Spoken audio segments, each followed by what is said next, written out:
Selamat pagi, salam sejahtera untuk kita semua.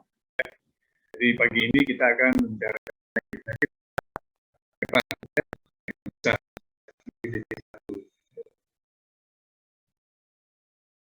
Ya, saudara sekalian, jadi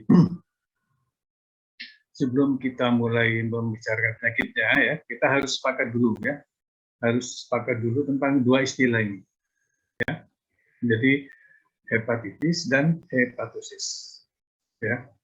Jadi hepatitis ini kelainan gangguan pada hepar, ini disebut juga primer, ya, gangguan hepar primer, ya, sedangkan hepatosis itu sekunder, ya. Sekali lagi, kalau pada hepatitis itu gangguan hepar primer, yang ini gangguan sekunder, ya.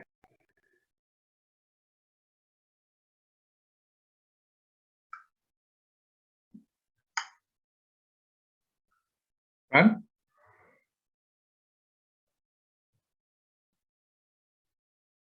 Jadi sekali lagi saudara sekalian, jadi dimaksud penyakit hepatitis tadi, ya, jadi itu adalah penyakit hepar primer, ya, dan ini jarang terjadi, ya, biasanya pada hewan besar itu disebabkan karena keracunan makan biasanya yang banyak, ya, dan biasanya sindroma kliniknya, tanda-tanda kliniknya itu disebabkan karena adanya lesi, ya, bercak lesi pada hepar, luka-luka pada hepar, ya, jadi memang hepar yang rusak primer, ya, jadi ini disebut primer.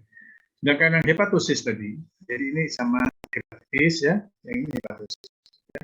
Jadi penyakit hepar sekunder ini biasanya merupakan bagian proses penyakit umum, ya, atau akibat dari gangguan organ lain, ya, atau sindroma kliniknya itu tidak berhubungan dengan lesi pada hepar, ya. Jadi kemungkinan tidak ada lesi pada hepar, ya, tapi hepar terganggu, ya.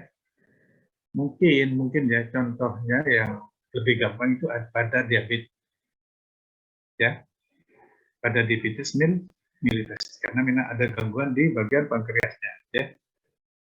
Benar pernah mungkin melihat ada komplikasi, ya, komplikasi dari diabetes, komplikasi ke ginjal, ya, komplikasi ke jantung, komplikasi ke paru, ya, bisa jadi komplikasi ke hepar, paham, ya.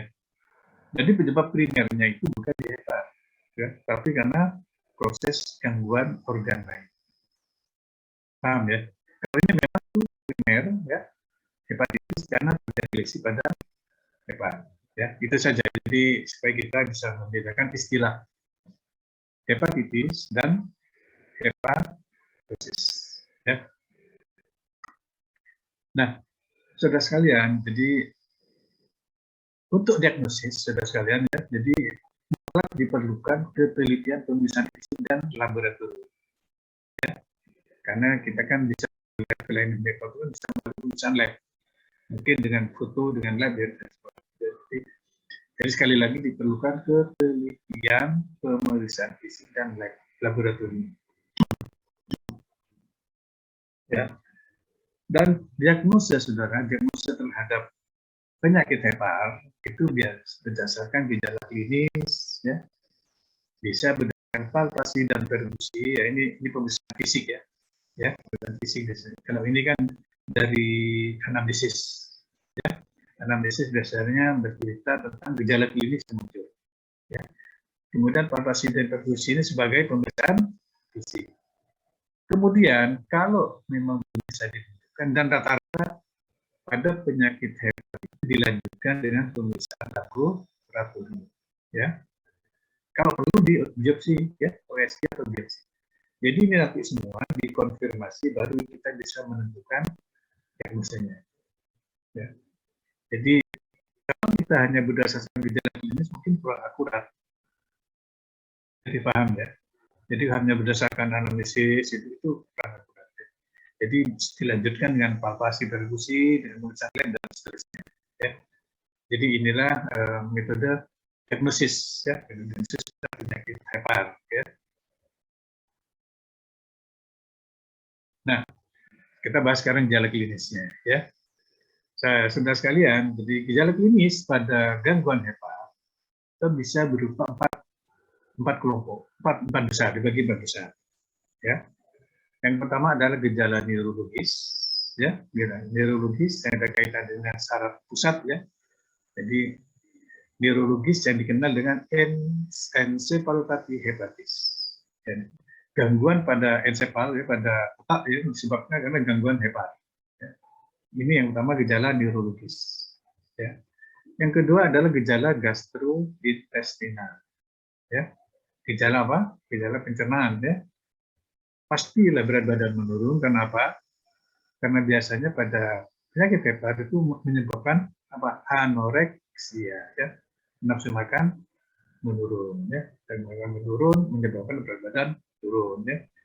Kemudian diare, ya, diare itu biasanya disebabkan karena hipertensi portal, ya. Jadi karena adanya penyakit hepar, gangguan hepar, maka ada bendungan darah di apa? Portal, sehingga bulu-bulu darah itu semuanya mengalami dilatasi, ya, termasuk yang di usus, ya, yang mengalami bendungan itu, sehingga cairan dari apa darah keluar, ya, akibatnya berair, lebih berair di dalam usus, sehingga bisa diare. Ya. Kemudian juga bisa asites, ya. Tahu asites, ya, penimbunan cairan di dalam apa rongga perut dekat peritoneum. Ya, ini bisa terjadi karena adanya apa tadi? Karena adanya obstruksi portal, ya, jadi hambatan pada aliran darah portal, sehingga cairan di dalam darah itu, ya, cairan itu keluar masuk ke cairan ekstraseluler, ya, akibatnya menumpuk di mana? Menumpuk di dalam rongga perut, ya, timbul asites. Ya. Kemudian tenesmus, ya, ini tenesmus ini kaitannya dengan yang tadi diare asites. Kenapa? Karena peristaltik usus meningkat, ya, meningkat sehingga menyebabkan tenesmus. Tahu ya tenesmusnya? Kayak dengar, ya, tenesmus. Jadi peristaltik meningkat itu sehingga menyebabkan tenesmus. Kemudian juga perubahan warna feses. Ya, kalau pada manusia warna feses kuning, kan, ya, karena adanya pigmen biru, ya, dari bilirubin. Tapi karena adanya gangguan hepar, bisa ada pada manusia itu bisa kelihatan, ya. Jadi fesesnya kurang kuning atau pucat. Ya. Jadi tanda-tandanya ya pucat itu salah satu daripada apa? Karena kurangnya ini perubahan warna feses, karena kurangnya bilirubin, ya. Nah, itu gejala yang kedua. Gejala klinis yang ketiga adalah kaitannya dengan kulit, ya, dermatologis, kelainan kulit, gangguan kulit. Nah, bisa ikterus, ya, dengan penyakit kuning, bisa pruritus gatal-gatal, ya, bisa fotodermatitis, ya, fotodermatitis atau nanti tulisan satu persatu, ya. Kemudian gejala yang keempat adalah hematologis, gangguan pada hemnya, pada itu ada yang dikenal krisis hemoditik, ya. Jadi apa itu? Darah menjadi rapuh, ya, sehingga mudah pecah, ya, menjadi krisis hemoditik. Kemudian bleeding diathesis, ya, bleeding diathesis itu mimisan seperti apa itu. Jadi kalau diukur laju darahnya, pembekuannya, proses pembekuannya itu lambat. Nah, ya. Karena apa? Nanti karena pada kelainan hepar itu kekurangan faktor intrinsik faktor, ya, yang proses pembekuan. Ya. Jadi sekali lagi gejala klinisnya itu bisa berupa empat ini, ya. Bisa gejala neurologis, gejala gastrointestinal, gejala dermatologis, dan gejala hematologis. Baik, ya. Jadi kita bahas satu persatu, ya. Nah, sekarang gejala neurologis, ya, yang kaitannya dengan saraf, ya. Saudara sekalian, jadi encephalopathy tadi kan namanya lain juga, ya, encephalopathy hepatis atau hepatik encephalopathy, ya, itu merupakan sindroma gejala sekunder, ya.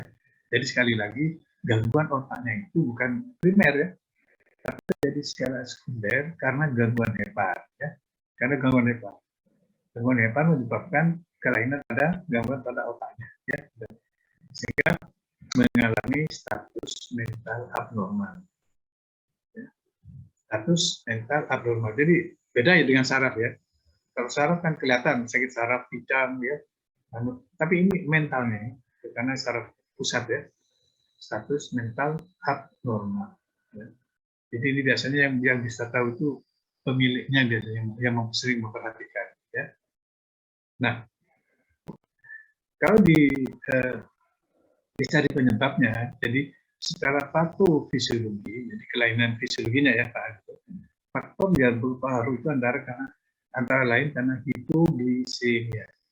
Oh ya, hipoglisemia ya, penurunan apa? Glukosa ya. Jadi kadar glukosa berkurang di dalam darah ya. Dan hiperammonemia ya. Jadi kadar amonia yang meningkat di dalam darah. Kadar mesti ingat ya, amonia itu apa itu? Amonia itu merupakan hasil daripada metabolisme protein. Ya, urea amonia ya. Ya.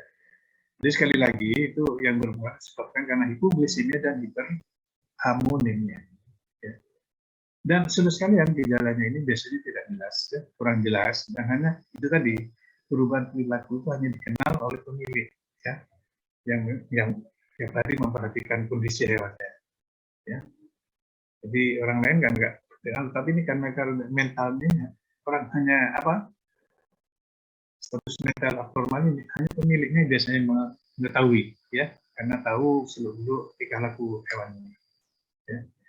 Jadi sekali lagi gejala neurologis itu disebabkan antara lain karena apa? Hipoglikemia dan hiperammonemia. Ya.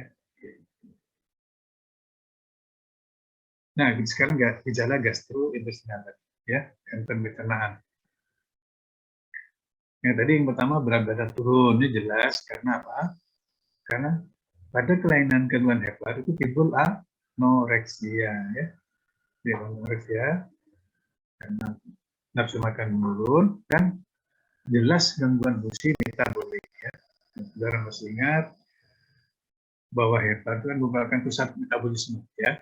Jadi kalau ada gudang lah pabriknya itu, karena pabriknya terganggu, maka ininya juga berat badannya turun, ya, metabolisme terganggu. Kemudian diare tadi ya, diare. Nah, ini pada sapi dengan gangguan karena sapi itu bisa dijumpai pada keadaan hepar yang kronis, ya, gangguan hepar yang kronis, ya. Itu disebabkan karena meningkatnya tekanan hidrostatik, ya, meningkatnya tekanan hidrostatik yang berhubungan dengan hipertensi portal, ya, dan darah portal, ya. Jadi ada tekanan di situ hipertensi, ya, sehingga tekanan hidrostatik menjadi apa? Meningkat. Akibatnya apa? Kalau tekanan hidrostatik meningkat, maka cairan dalam darah itu akan keluar, masuk ke jaringan ekstra seluler. Ya. Kalau itu terjadi di usus, maka di dalam lumen usus itu akan lebih banyak dijumpai adanya air, ya, karena tekanan hidrostatik. Sehingga feses itu menjadi lebih encer, ya. Ingesta biasa lebih encer dan otomatis nanti akan timbul diare, ya, karena hidrostatiknya meningkat. Ya. Tenesmus, ya, ini jelas, ya, kenapa? Karena tadi dulu, karena adanya tekanan hidrostatik yang meningkat, tekanan apa? Sehingga cairan banyak keluar, akhirnya peristatik usus meningkat, ya. Peristatik yang terus meningkat ini menyebabkan sampai ke usus bawah, ya, sampai tenesmus neden, ya. Jadi seperti ya kira-kira seperti mules, seperti ingin ambil loh, ya. Tapi nggak apa-apa karena memang peristatiknya meningkat, ya. Kemudian asites, saudara sekalian, ya. Ini terjadi pada gangguan hepar kronis, tadi, ya. Itu terjadi juga karena hipertensi portal, ya. Dan hipoalbuminemia, ya. Sudah tahu bahwa albumin, ya, albumin ini kan yang mengatur tekanan osmosis, ya. Jika kadar albumin di dalam darah berkurang, maka tekanan osmosisnya akan berkurang, sehingga terjadi sebaliknya tekanan hidrostatik yang meningkat. Paham, ya? Sehingga cairan dari buluh darah berkeluar. Ya, yang ada dalam buluh darah plasma darah, ya, keluar masuk ke jaringan ekstra seluler, termasuk dalam rongga peritoneum perut, ya, sehingga timbul apa? hasil tes ya, berkumpul di situ cairan. Kemudian yang ini yang kelima perubahan warna feses. Ini tidak nampak ya karena fesesnya herbivore itu kan gelap ya karena makan hutan. Kalau pada manusia jelas. Jadi warnanya fesesnya begitu cat ya karena tidak diwarnai dengan bilirubin ya. Bilirubin kan kalau ada ini kan nggak ada warna bilirubin melalui fesesnya ya, sehingga sterkobilinnya tidak terbentuk. Padahal sterkobilin itu yang memberi warna kuning pada feses ya. Jadi kalau ada gangguan pengeluaran sterkobilin, maka feses warnanya menjadi pucat ya, kurang tidak kuning. Ya. Kemudian ada rasa sakit abdominal atau dikenal dengan kolik ya, kolik. Dan signal kolik ya, itu bisa disebabkan karena bengkak ya. Jadi apa itu? Hewannya membuka ya, dan ada luka-luka bagian kapsulnya. Jadi nanti kalau dipalpasi itu merasa sakit, ya. Hewannya merasa kesakitan, ya. Bisa juga karena adanya luka yang akut pada hepar, ya. Terutama apa ini? Karena adanya CHF, ya. Apa ini? Congestive heart failure, gangguan jantungnya lemah, ya, dan inflamasi akut. Ini menyebabkan adanya apa?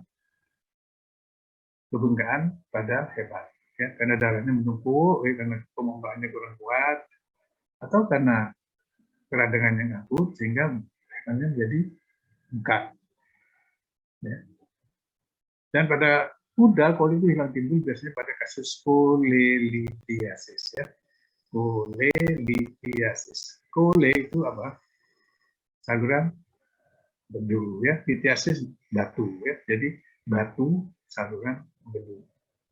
Ya, batu bedu ya. Pada kuda kolinya hilang timbulnya biasanya disebabkan karena cholelithiasis, ya.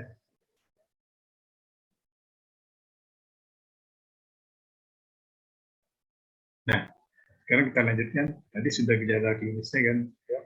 Yang pertama apa tadi? Neurologis, ya, gejala neurologis. Yang kedua gejala gastrointestinal. Yang ketiga adalah gejala dermatologis. Ya. Yang pertama icterus, jaundice, ya, penyakit kuning, ya, penyakit kuning. Itu disebabkan karena adanya deposisi bilirubin, ya, deposisi bilirubin pada jaringan yang mengalami hiperbilirubinemia. Ya, jadi dipahami ya. Jadi namanya aja hiperbilirubinemia. Jadi bilirubin di dalam darah itu meningkat ya. Ya saudara, bilirubin di dalam darah itu ada sebenarnya, cuma kadarnya kan tertentu ya. Tapi kalau lebih hiperbilirubin, maka akan ada deposit bilirubin pada jaringan. Deposit jaringan ini yang berwarna ke kuning-kuningan ya. Deposit bilirubin ya. Nah, kejadian hiperbilirubin ya, hiperbilirubinemia ya, itu bisa terjadi karena gangguan uptake ya, dari makanan, dari apa yang menyebabkan keracunan, bisa karena proses konjugasinya. Nanti kan akan dijelaskan terjadinya itu terus ya, fisiologinya. Jadi konjugasi ya, dikonjugasi terutama dengan asam-asam glukuronat ya, atau karena ekskresi bilirubin yang terganggu melalui apa? Saluran empedu ya, sehingga bilirubinnya menumpuk ya, menyebabkan hiperbilirubinemia ya. Jadi intinya, jadi terus terjadi itu karena adanya deposisi bilirubin pada jaringan ya, terutama pada jaringan yang tidak berpigmen ya, dan jaringan lunar ya. Kejadiannya bisa karena gangguan uptake, karena konjugasi, atau karena ekskresi bilirubin ya. Nah, terus kepada kuda itu sering terjadi pada gangguan hepar yang akut ya, jauh. Sedangkan pada ruminansia biasanya terjadi karena obstruksi saluran empedu ya. Ya. Obstruksi saluran empedu. Yang kedua adalah fotodermatitis ya. Jadi fotodermatitis sebenarnya disebabkan adanya, contohnya adalah karena filoeritrin ya. Filoeritrin itu hasil pemecahan dari klorofil ya. yang secara normal itu dikeluarkan, dibuang melalui empedu. Ya kan? Seharusnya piloeritrin itu, jadi pemecahan dari klorofil, itu secara normal dibuang melalui empedu. Ya. Jika terjadi kolestasis, ya, jadi gangguan kolestasis itu apa? Stasis, apa ada obstruksi dari ngandung empedu atau batu empedu, maka kadar piloeritrin itu akan meningkat, ya, meningkat, ya, beredar dan terikat di kulit, ya, di kulit. Nah, yang terikat di kulit ini akan menjadi agen fotodinamik, ya. Nah, ini kalau kena sinar matahari, ya, ini nanti akan menimbulkan eritema, ya, kulitnya kemerah-merahan, ya, bahkan sampai nekrosis, ya, mengelupas, ya, nekrosis pada kulit, ya, terutama yang tidak berpigmen, ya. Jadi adanya agen fotodinamik, ya, terutama ini piloeritrin, ya, karena ini harusnya dibuang melalui empedu, tapi karena karena ada gangguan empedu, piloeritrinnya menumpuk. Ini akan tertimbun di dalam kulit, ya. Kena matahari, ini merupakan agen fotodinamik. Kalau kena matahari akan timbul eritema, ya, dan nekrosis, ya. Jadi ini berbeda dengan sunburn, ya, karena matahari ini bukan, ya, beda. Jadi inilah betul gejala klinis dermatitis, ya. Kemudian yang ketiga adalah pruritus, ya, gatal, ya. Jadi biasanya gatal-gatal seluruh badan itu, kulit itu disebabkan karena adanya akumulasi garam empedu di kulit, ya. Karena garam empedu itu seharusnya dikeluarkan melalui apa? Saluran empedu untuk membantu apa? Penyerapan, untuk membantu metabolisme lemak, ya, penyerapan lemak, terus vitamin-vitamin, ya, ADEK, ya, vitamin-vitamin yang larut dalam lemak itu ADEK, ya, ADEK, ya. Nah, garam empedu itu penting. Tapi kalau ini nggak bisa dibuang melalui empedu, maka dia akan menumpuk di kulit, ya, sehingga itu menyebabkan gatal, ya.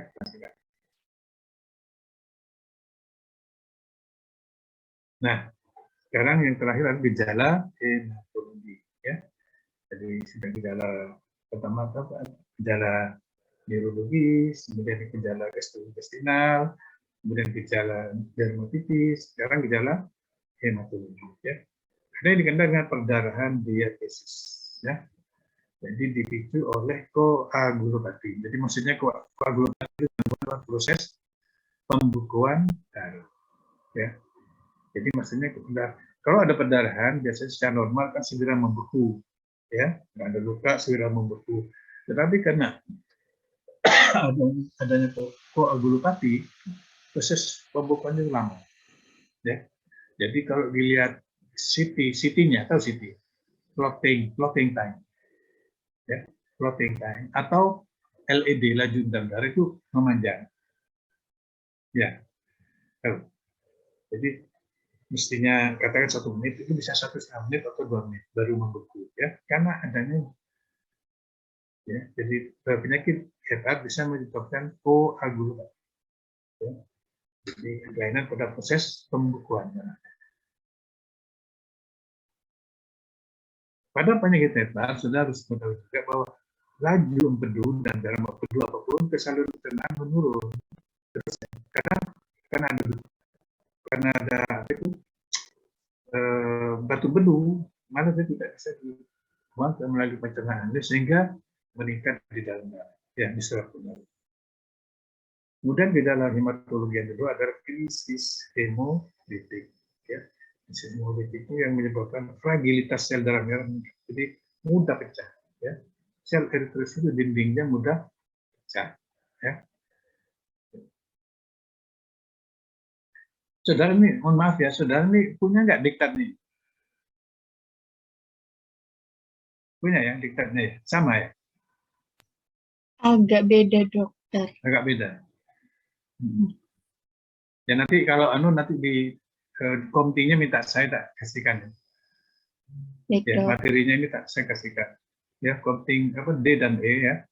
Jadi sekalian nanti saya berikan bahan PPT-nya ini, ya, sama PPT-nya terkemiang plus diktat terkemiang hewan besar. Ya, itu tambahan aja itu, bukan saudara kan sudah beli ya, tapi itu untuk pelengkap aja dari saya ya.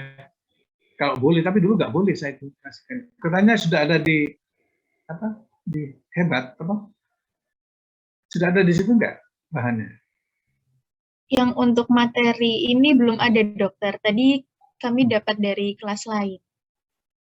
Oh ya, kemarin kelas D sudah saya kasih. Ya. Kelas D, kelas D. Nanti saudara akan saya kasihkan satu paket itu ya. Hepar, ya, hepar ini, terus perkemian, ya, terus diktatnya sekali. Ya, untuk bacaan aja ya, jangan dengan wajib ya. Bacaan tambahan aja ya. Saudara kan ada diktatnya ya. Oke. Ini sekali lagi ini gejala hematologi, krisis imunitas. Nah, ini kira-kira saudara, jadi kelihatan kalau ini ada tes misalnya ya, penimbunan cairan, ini adalah apa? Ekterus, ya, kuning-kuningan terutama di jaringan yang lunak-lunak ini. Ya. Oke. Nah, oke. Sekarang metode diagnosisnya tadi gejala klinis ya. Tadi yang saya jelaskan itu gejala klinis semua. Ya. Gejala klinisnya ada neurologis, ada gastrointestinal, ada epidermatitis, ada hematologi, ya, ada 4 tadi ya. Nah, sekarang kita lanjutkan dengan pemeriksaan fisik, ya. Tadi kan ada itu gejala klinisnya. Sekarang palpasi dan perkusi, ya, palpasi dan perkusi. Tentu pada yang besar itu melalui apa? Eksplorasi rektal, ya. Jadi, saudara masih ingat anatomi secara rektal tersembunyi di balik usut sebelah kanan. Kalau sebelah kiri apa? Lambung ya, sebelah kiri itu rumen ya, sebelah kiri, sebelah kanan rektal, sebelah kiri. Kalau pada manusia itu lambung ya, sebelah kiri, kanan rektal. Itu ada rumen ya. Secara normal sudah sekalian bagian tepi hepat tidak dapat dibatasi ya secara normal. Terus ukuran hepat itu biasanya bisa dicoba dipalpasi, diperkusi dari luar ya. Jadi ada hepat itu ya di perkusi kira-kira ukuran hepat itu dari sebelah kanan ya, jadi sebelah di sebelah kanan di perkusi itu, jadi kita nanti akan mendapatkan lapangan hepat ya, besaran hepat itu. Kemudian jika ada yang bagian yang sakit, itu bisa diberikan dari perkusi dan palpasi yang agak dalam. Jadi palpasinya itu tidak hanya sekedar, tapi agak ditekan ya di perkusi, sehingga menentukan ada rasa sakit pun enggak. Ya. Dan biasanya, saudara sekalian, bila hepat besar, maka bagian tepi biasanya teraba, ya. Karena secara normal tadi kan tidak bisa dipalpasi, ya. Tapi kalau hewan yang besar bisa teraba. Nah, sekarang kita lanjutkan pemeriksaan laboratorium, ya. Jadi pemeriksaan fisik biasanya kalau kita mengandalkan diagnosis dan pemeriksaan fisik itu masih kurang lengkap ya. Kita lanjutkan dengan pemeriksaan laboratorium ya. Baik terhadap enzim, bilirubin, asam lambung dan lain-lain ya. Biasanya yang kita periksa adalah enzim ya. Gamma glutamin transferase ya, alkali fosfatase, isobutyryl dehidrogenase, laktat dehidrogenase, glutamat dehidrogenase. Kemudian gamma oksaloasetat transaminase ya. Jadi ini biasanya kita bisa enzim hepat ya. Kalau pada manusia kan SGOT, SGPT ya. Ya. Pada manusia kan dua itu biasanya untuk melihat fungsi hepat, SGOT dan SGPT ya. Kemudian kita juga perlu memperhatikan bilirubinnya ya. Karena nanti dengan menganalisis bilirubin, apa bilirubin konjugat ya, bilirubin konjugat dan campuran itu nanti akan memberikan analisa akhir dari untuk menentukan diagnosa. Ya. Demikian juga asam empedu ya, terhadap kelainan gangguan empedu, saluran empedu ya, dan lain-lain ya. Seperti SPT ini, serum protein time ya tadi ya, yang saya bilang, atau clotting time ya, bisa ya, clotting time. Jadi waktu untuk mengentar trigliserida dari plasma bisa dilihat ya, atau plasma protein hepat ya. Ini semua tentu ada kaitannya dengan fungsi hepar, ya. Jadi lagi di pemeriksaan lab yang bisa ini. Nah, biasanya sudah sekalian pemeriksaan lab itu biasanya untuk membedakan antara penyakit hepar dan bedu, saluran bedu. Ya, jadi dengan menganalisis hasil-hasil pemeriksaan laboratorium enzim dan semua tadi, itu nanti kita dapat membedakan penyakit itu terjadi karena kerusakan hepar, hepatoseluler, ya, atau kolestasis, ya, atau karena penyumbatan saluran bedu, ya, saluran bedu, ya, kolestasis, hambatan bedu. Nah, ini contohnya saja ya, enzim hepar misalnya gamma glutamil, ya. Jadi meningkatnya di dalam serum, ya, ini dapat menyebabkan hepatoseluler dan kolestasis spesifik. Jadi pada kasus ini, baik pada kolestasis yang spesifik dan hepatoseluler, GGT-nya akan meningkat. Ya. Ya, tetapi walaupun demikian, walaupun dua-duanya, tapi yang sering yang meningkat paling banyak itu terjadi pada kolestasis. Ya. Jadi kalau GGT-nya meningkat. Kemudian AP, ya, jadi ini tidak spesifik sebenarnya. Alkalin fosfatas. Kalau saudara masih ingat, alkalin fosfatas itu di mana yang banyak? Ini biasanya kaitannya dengan pertumbuhan tulang dan epiteliusus, ya. Ya. Jadi tidak spesifik untuk hepar, ya. Jadi pertama pada Buddha itu pada penyakit hepar kronis, ya. Sedangkan yang ini dehidrogenase, ya, sorbitol, laktat dan apa ini, dehidrogenase itu biasanya meningkat pada kerusakan hepatoseluler, ya. Jadi sudah sekali lagi nanti hasil analisa penyakit hepar itu tidak berdiri sendiri, ya. Jadi kita rangkum mulai dari gejalanya, ya. Kita mulai dari hasil pemeriksaan fisik, ya. Kemudian hasil pemeriksaan lab, akan dirangkum, nanti akan dikonfirmasikan sehingga mendapatkan diagnosa yang tepat. Ya. Jadi apakah penyakit hepar, apa di saluran bedu atau penyakit hepar yang apa, nanti akan, ya, setelah kita periksa semuanya ini. Ya. Saudara sekalian, jika terjadi misalnya ada peningkatan alkalin fosfatase dan gamma glutamil tartrate bersamaan, maka itu adanya indikasi obstruksi saluran bedu. Ya. Jadi kalau dua-duanya meningkat, alkalin fosfatase dan itu ada indikasi ada obstruksi saluran bedu. Ya. Sekarang bilirubin, ya, bilirubin, ya. Ada serum, ada ini, ada bilirubin. Sekarang ada enzim, sekarang serumnya bilirubin. Nah, saudara sekalian, peningkatnya bilirubin di dalam darah, hiperbilirubinemia bisa disebabkan oleh hemolisis. Hemolisis dapat dikatakan disebut dengan apa? Icterus prehepatic. Ya, ya. Jadi penyebabnya itu sebelum hepar. Ya, biasanya karena lisisnya eritrosit. Ya. Kemudian bisa juga karena kolestasis. Ini post hepatik. Ya. Jadi kejadian penyebabnya di luar hepar, tapi setelah hepar. Kalau ini kan sebelum. Ini setelah, ya. Jadi misalnya ada batu bedu, ada penyebatan bedu, ada radang bedu, ya, semuanya itu akan menyebabkan meningkatnya bilirubin di dalam darah. Ya. Ini penyebabnya dikatakan icterus post hepatic. Sedangkan hepatoseluler ini yang primer, ya, karena memang heparnya yang bisa. Paham, ya? Jadi ini penyebabnya ada di prehepatik, posthepatik, dan hepatik. Penyebabnya itu terus tadi. Ya, nanti kalau ada bilirubin, ya. Nah, pada hepatoseluler, ya, jadi kerusakan hepar, maka bilirubin konjugasi dan konjugasi meningkat. Ya. Tetapi utamanya bilirubin unkonjugasi yang meningkat kedudukannya. Ya. Nanti akan jelaskan nanti. Ya. Jadi ada konjugasi dan unkonjugasi. Ya. Sedangkan pada obstruksi saluran bedu, peningkatan bilirubin konjugasi lebih besar daripada bilirubin unkonjugasi.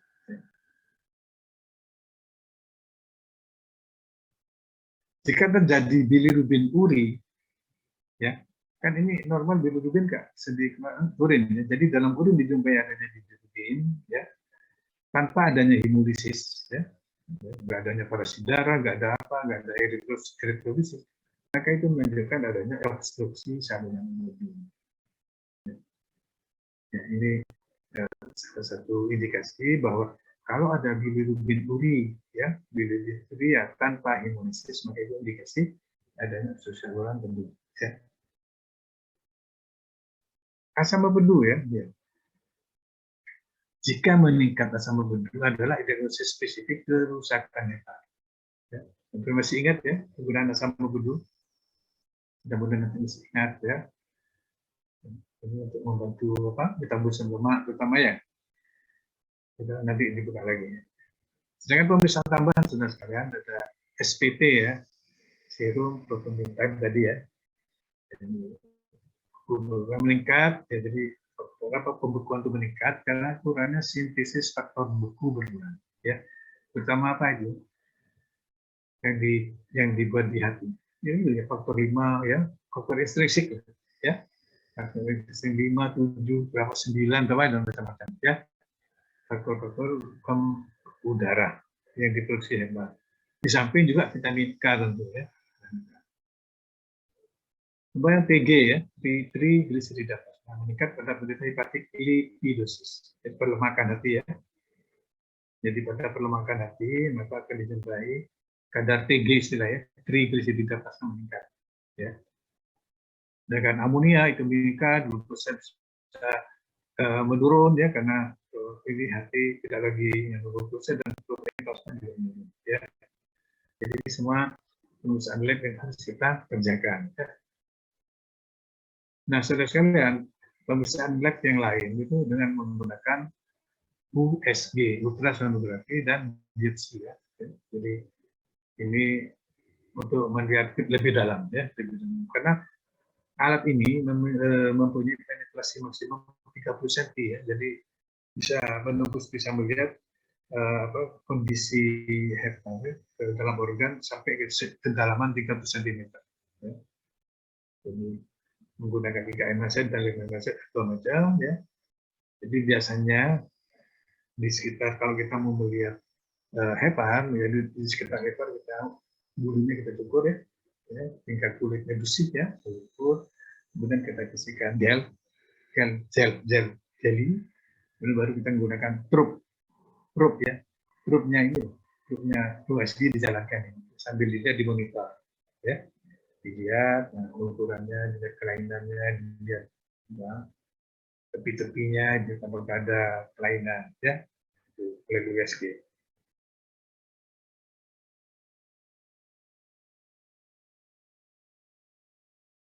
Nah ini berdasarkan kegunaan dari USG tadinya, bisa melihat abnormalitas, bisa identifikasi, ya, terus bisa membantu mengarahkan ketepatan untuk melaksanakan biopsi.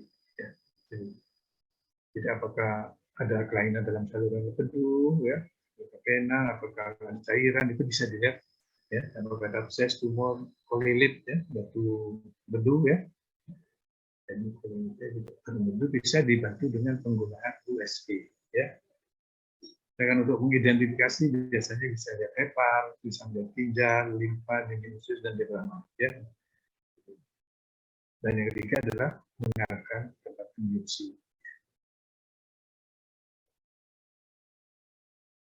Nah, sekarang prinsip terapi pada kelainan hepar dan betul ya. Jadi yang pertama itu paling utama menghilangkan penyebabnya. Ya. Jadi kalau ada batu bedu ya, hilangkan dulu batu bedunya. Kalau ada parasit darah, obati dulu parasit darahnya. Ya. Lalu karena ke pompa jantung kurang kuat, CHF jantungnya diobati dulu. Ya. Jadi maksudnya itu penyebab primernya harus diobati dulu. Ya. Kemudian pada akut hepatitis istirahat, ya. Istirahat terutama untuk marinasi. Biasanya ini bed rest ya, pada manusia bed rest ya, memberi kesempatan kepada hepar itu untuk meningkatkan kinerja istirahat ya, sehingga dia tidak terlalu banyak aktivitas tidak terlalu banyak menggunakan energi ya, menghemat energi sehingga dia pelan-pelan nanti akan kondisinya akan membaik. Jangan terlalu banyak exercise. Ya. Yang penting sudah sekarang nanti diberi pakan karbohidrat tinggi, kalsium dan protein. Ya. Protein itu sedikit tapi yang berkualitas. Yang penting di karbohidrat karena dalam proses metabolismenya itu banyak memerlukan karbohidrat ya sebagai penggerak. Ya. Kalau kekurangan karbohidrat maka akan menumpuk sisa-sisa metabolisme di dalam depan. Dan kalau perawatannya sportif, memberikan hasil yang bagus, ya, misalnya vitamin, istirahat total, kemudian infus. Ya. Tetapi sekalian, kalau tidak segera ditangani, kalau sampai kronis itu bisa sampai ke fibrosis, ya, jadi bentuknya jaringan. Ya, kan jaringan bisa fibrosis, bisa sianosis, bisa sianosis apa? Sirosis, ya, bisa sirosis, mengeras. Ya. Nah ini, jadi hati-hati memberikan protein, ya, protein ya, karena tidak baik, ya, kalau keluarganya memperberat fungsi ya. Jadi yang baik itu karbohidratnya aja yang lebih efisien, ya. Samping istirahat, tidak terlalu banyak ini kan memberikan beban ya kalau protein, ya. Kalau karbohidrat itu memang untuk kebutuhan untuk melaksanakan metabolisme di hepar.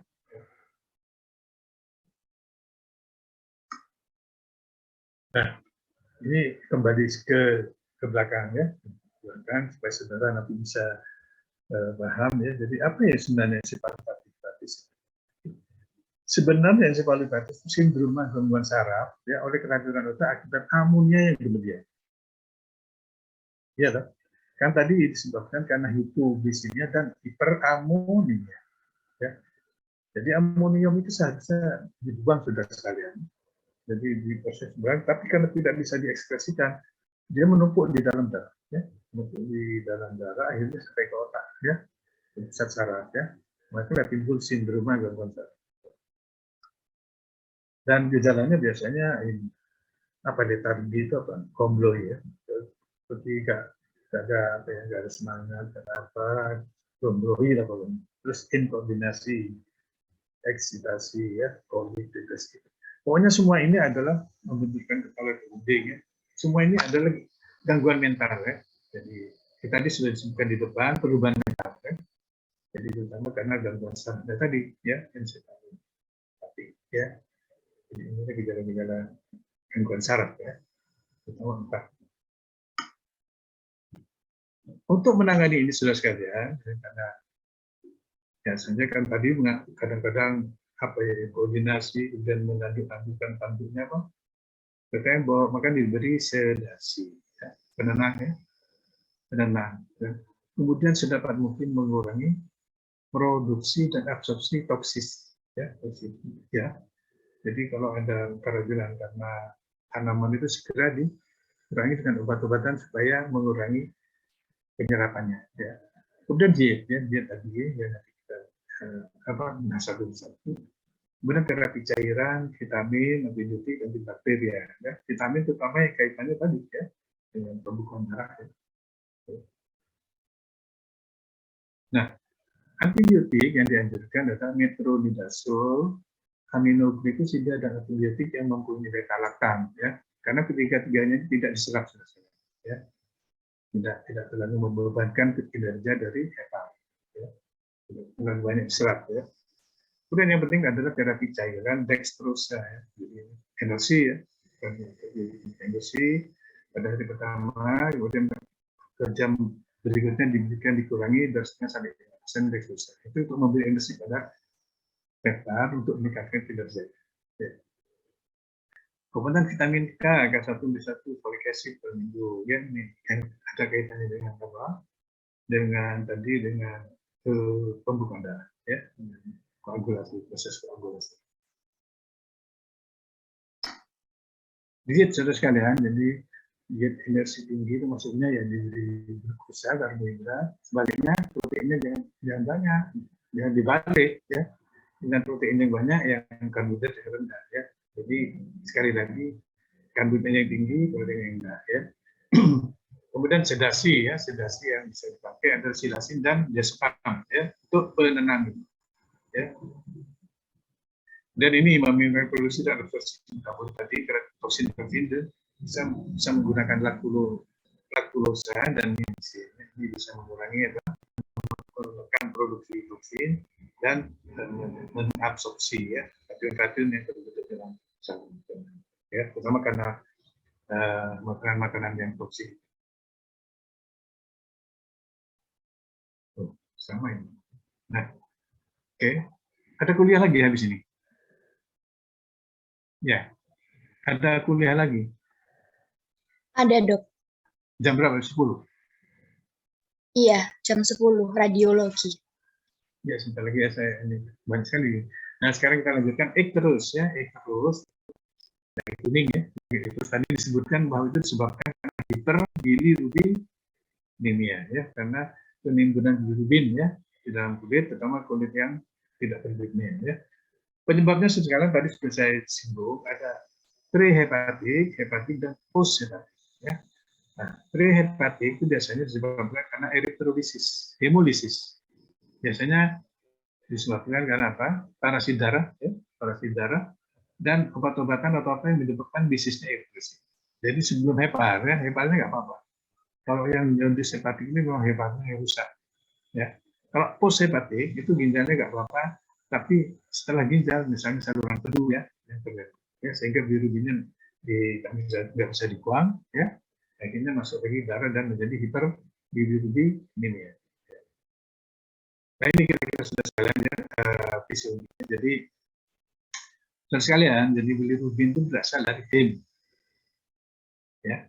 Heme ini sebagian besar sampai 80% berasal dari pecahan eritrosit yang sudah tua. Ya, umur 100 hari kan rusak. Ya, pecahan-pecahan eritrosit ini hemnya itu menjadi bilirubin unconjugate. Ya, tidak terikat, jadi unconjugate bebas atau free bilirubin ya di sini ya. Jadi sebenarnya bilirubin di dalam sistem darah, peredaran darah itu bilirubin free ya, ya, free bilirubin atau unconjugated bilirubin. Ya. Kemudian ketika dia masuk ke hepar, ya, hepar nih hepar. Dia banyak dikonjugasikan dengan molekul-molekul, terutama dengan asam glukuron. Paham ya? Jadi ini tadinya tidak free ya, jadi tidak konjugasi, dikonjugasikan di sini di hepar dengan asam glukuronat menjadi bilirubin glukuronat. Nah, ikatan ini nanti akan dibuang melalui darah, melalui saluran pedu, dibuang ke usus ya. Ya, dari urobilirubin ini nanti ya, jadi urobilirubin istilahnya ya. Kemudian atau stercobilirubin ini dengan bakteri akan direduksi menjadi stercobilin. Ya, sebagian besar ya. Inilah yang memberi warna kuning feses ya, sebenarnya ya, dibuang dan feses. Tetapi sudah sekalian, urobilirubin itu sebagian kecil ya, mungkin 15% itu masuk lagi ya, masuk lagi. Tapi sebagian besar balik lagi muter di sini ya, dibuang di sini. Dan sebagian kecil aja dibuang melalui urin ya. Jadi kalau misalnya nanti di urin dijumpai adanya bilirubin dan konjugate mesti ada, ya kan? Ya kan? Ya inilah nanti yang menjadi dasar ketika kita menganalisis tadi bilirubin ya, serum bilirubin ya. Nah, ini contohnya saja. Jadi kalau unconjugated bilirubin dan conjugated bilirubin kondisinya kita hyper menurun, meningkat, apa itu nanti bisa secara konfirmasikan sendiri. Nah, sekarang fotosensitisasi ya, fotosensitisasi ini yang belum saya. Jadi sinonimnya adalah fotodermatitis ya. Jadi keadaan suatu individu terlalu pekat terhadap matahari ya, terjadi pada kulit tidak bermin ini.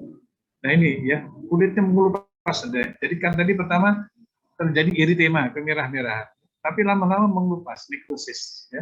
Ini ya, semua kena ya, tuh ya, tuh ya. Dan yang saya ketahui bahwa ini muncul karena adanya 3 faktor. Ya. bahan fotodinamik sinar matahari dan oksigen, ya. Itu bisa terjadi pada sapi, kuda, domba, dan ya. Nah, ada 4 tipe ya, ada tipe yang primer, sekunder, dan tidak diketahui kayak kasus individu ya. Nah, pertama ini hati-hati terhadap pakan ya, pakan hijauan, terutama kalau di lapangan hati-hati sekalian ya. Alkaloid ini biasanya clean grass, barang itu, saponin, trisin, albumirin, ya semuanya. Fenodiazin, hati-hati obat cacing ya. Itu pun preparat sulfa, ini semua merupakan agen fotodinamik ya. Karena itu nanti contohnya ini fenotiazin ya, obat cacing misalnya ya. Itu nanti menjadi fenotiazin sulfat di dalam usus, itu ini bersifat fotodinamik. Kemudian di dalam hepar itu akan dipecah menjadi lipothionol dan liopenotiazon. Tetapi kalau heparnya rusak, ya maka ini menumpuk ya. Inilah menjadi agen fotodinamik ya. Nah ini yang tipe 2 itu karena adanya kelainan metabolisme pigmen metabolik ya, nanti kita sendiri ya, sama ya, tuh hancur ya, hancur ya.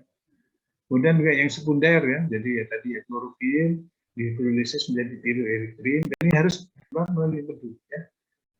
Tapi kalau ini ada kerusakan di sini ya, misalkan di pembuangannya, proses pembuangan, maka ini akan lumpuh. Inilah menyebabkan fotodinamik ya. Oke.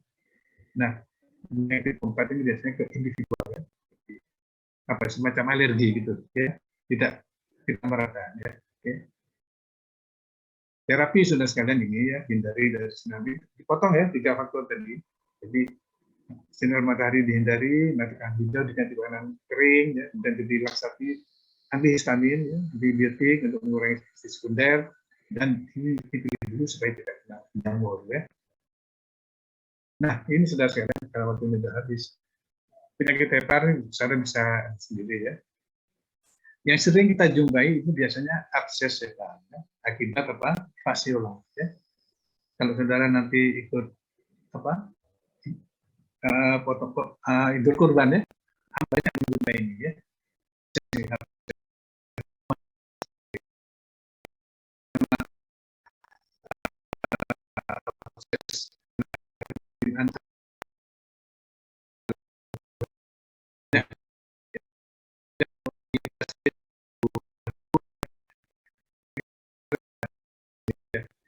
Ya, karena waktunya sudah habis. Ya ini nanti saya kasihkan ini ya. Ya, oke. Saya kira sampai sekian ya, karena saudara harus kuliah lagi ya. Jadi mohon maaf kalau ini nggak habis karena bahannya cuma banyak ya, belum saya tampilkan foto-fotonya juga ya. Jadi mohon maaf ya kalau berlebih waktu. Ya. Mungkin nanti kalau ada pertanyaan ya melalui WA atau melalui telepon ya. Mohon kalau ingin ngasih email ke saya ya. Ya nanti kasihkan ya. Ya, oke. Oke, ada pertanyaan?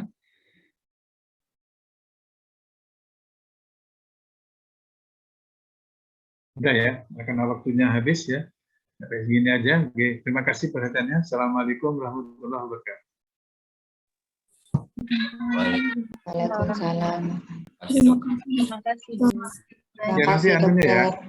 emailnya ya. Oke.